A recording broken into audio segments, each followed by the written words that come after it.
Gente, o que o Brasil está assistindo é a vingança dos velhinhos, né, que tem custado ao país permanecer prisioneiro no tempo deles e possivelmente voltar até onde eles pretendiam nos levar lá em 1964, ou seja, de volta àquela tragédia planetária iniciada em 1917, para repeti-la como farsa, como dizia o Marx. As ilhas dos bilionários que abrigam o Parque Jurássico, de onde escapam aí os dinossauros que voltam da nossa pré-história, são as redações da imprensa pelega. Hoje, brinquedos de bilionários enriquecidos à sombra do Estado. O Alexandre de Moraes, o falsário, e os métodos apreendidos nas 123 ações que ele defendeu para o PCC, não representa esse pessoal no quesito de saudosismo das crenças do passado. Ele nunca foi senão isso que ele é, né? Um oportunista que apenas explora de arma na mão o contexto freudiano aí do drama desses velhinhos que nunca se conformaram com o golpe que tomaram antes do golpe que iam dar lá nos meados do século passado, né? E que segue à risca o que tanto viu funcionar com a sua antiga clientela. Poder é medo, portanto, que seja implacável enquanto dure. E quanto mais injusto e inexplicável é o golpe, foi o aporte do Lenin a essa máxima, mais medo ele infunde, porque deixa rigorosamente todo mundo exposto, não havendo mais lei nenhuma atrás da qual se esconder da fúria do tirano. É o que esse cara faz hoje com absoluta explicitude no atacado e no varejo, gente. Agora mesmo, por exemplo, na sequência desse patético espetáculo que ele pôde apresentar ontem para um país em crise aguda aí de imunodeficiência jornalística, ele exumou uma velha investigação contra o Gilberto Kassab por corrupção passiva, caixa 2 e lavagem de dinheiro, que dormia aí num tribunal de primeira instância e transpôs essa ação para o seu tribunal pessoal e intransferível, aquele onde mesmo quem ousa ensaiar falar grosso acaba sempre falando fino, né? Como o país inteiro viu acontecer no espaço de apenas 2 dias com o imasculado colega Luiz Fux. E tudo para quê? Para barrar, de qualquer maneira, a aprovação da anistia, que seria o primeiro passo da demolição da obra nefasta dele. Constituição, Código de Processo Penal, tudo lixo, gente. Aqui a escola é outra. Chantagem, né? Sexo explícito imposto a quem está e a quem não está vestido. O Alexandre de Moraes é o que é, e ele extrai a fórceps de um país fragilizado, clones dele mesmo. Não tem mais como se perder tempo tratando desse refreado garimpo pela violência dele aí, com termos técnicos e argumentos racionais. O que ainda pode ter algum proveito adiante, né, é retraçar a história de como o antijornalismo que sustenta a sanha dele tomou o nosso país de assalto.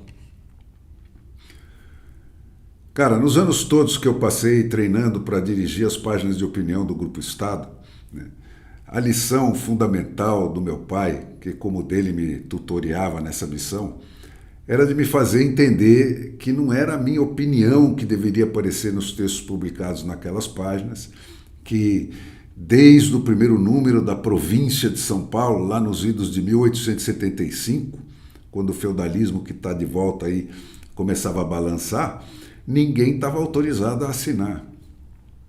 Aquele espaço estava reservado para avaliar cada ato do governo e cada notícia do dia pela medida em que esse ato ou essa notícia aproximava ou distanciava o Brasil do ideal democrático, que era a função para a qual o jornal que depois virou o Estado de São Paulo tinha sido criado. O que deveria aparecer ali, portanto, eram peças argumentativas em torno dos valores fundamentais defendidos pelo jornal Estado de São Paulo, que era uma instituição que àquela altura se aproximava dos 150 anos de idade. Esse exercício persistente de despersonalização né, que o primeiro Júlio Mesquita perseguiu com tão obstinado rigor que criou enormes dificuldades para os biógrafos e para os historiadores, tinha o objetivo declarado de afastar do pensamento do jornal as interferências da vaidade e das paixões humanas. E isso fez por aquele jornal o que a abolição da eleição para presidente fez pela democracia suíça. E o pacote, o pacto pela expulsão da vaidade daquela famosa sala da Filadélfia, proposto pelo Alexander Hamilton, fez pela qualidade e pela objetividade da Constituição americana. Foi pela absoluta fidelidade a essa norma que o Estado de São Paulo foi alçado pela opinião pública à condição de instituição constitutiva da democracia brasileira, acima das pessoas que o animavam. Como é que foi que, partindo daí, os mesmíssimos expedientes nesse momento em uso na Venezuela, na Bolívia, na Nicarágua, na Turquia, na Romênia, na Rússia, e a gente ainda vai chegar lá naquelas soluções pela janela do 10º andar em voga lá, né?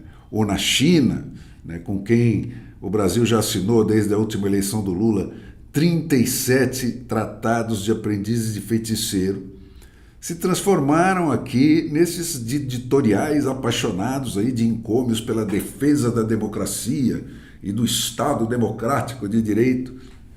É um fato que se explica pela combinação de dois processos, gente.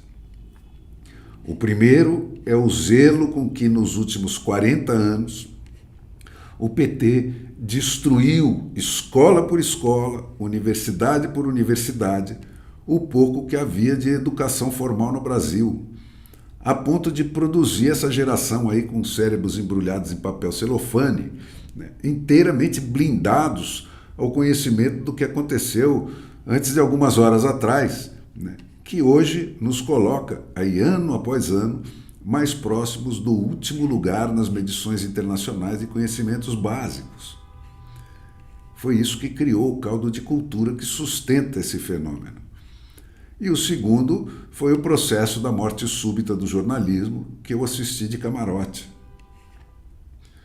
Nascida e criada num ambiente de concorrência predatória da economia de monopólios aí, que se estabeleceu depois do esmagamento do viés antitrústio da democracia americana, pela chegada da internet, né, e pela concorrência com o monopólio político e econômico chinês, que desrompeu, destruiu o negócio que sustentava o jornalismo, subiu ao poder nas empresas tradicionais de comunicação a geração dos boomers, né, que tanto mais quanto nascida mais longe da antiga fronteira da cortina de ferro, como a Ucrânia, coitada, atravessou a vida sem experimentar a opressão na pele e foi ensinada a enxergar tudo por um viés estritamente aritmético.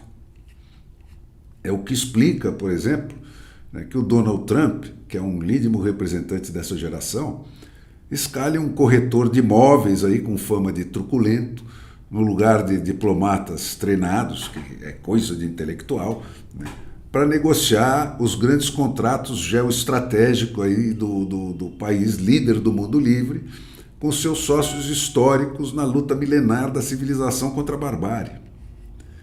E ele se arrisca seriamente com isso a cometer o mesmo erro fatal dos descendentes do Júlio Mesquita, que, movidos por egos inchados, vaidades feridas e educações paupérrimamente cartesianas, né, puseram Cláudio Galeazzi, que era um fazedor de contas que enriqueceu vendendo seu implacável desrespeito por qualquer valor individual que não pudesse ser traduzido num gráfico, né, para desenhar as novas redações e definir as metas do sesquicentenário baluarte da civilização contra a barbárie no Brasil, que por um século e mais vinha sendo o jornal Estado de São Paulo. Uma vez no poder, né, esse pessoal transpôs para as redações os seus métodos. Passaram a medir a quantidade de centímetros de matéria produzido por mês por cada jornalista, achando a cada ganho de produtividade medido por esse novo padrão, como o Trump com as suas tarifas, né, que estavam fazendo um excelente negócio.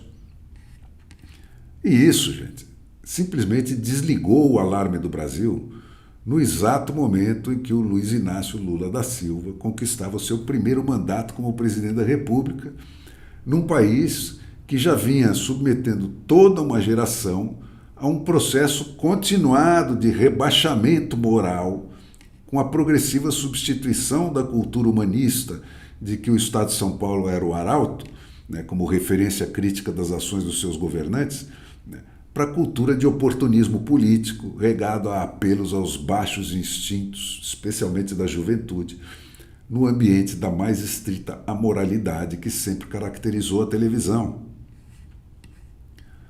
O resultado dessa tempestade perfeita, de que o Estado de São Paulo foi o epicentro, gente, é o país do Alexandre de Moraes. E o Donald Trump corre o risco de colher o mesmo tipo de resultado se ele não mudar de rumo nessa história. Na democracia, gente, diz a Declaração de Independência dos Estados Unidos da América, onde tudo começou, o governo só faz sentido se for para estar posto a serviço da defesa da vida, da liberdade e da busca da felicidade dos governados.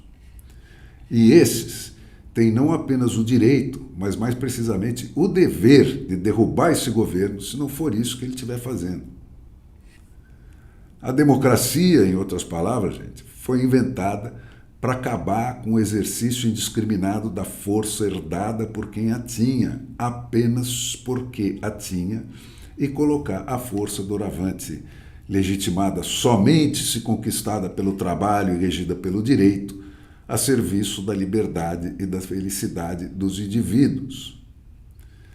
E definitivamente, gente, não é essa a praia do Alexandre de Moraes e do entorno que beija a mão dele, enquanto grita viva a democracia.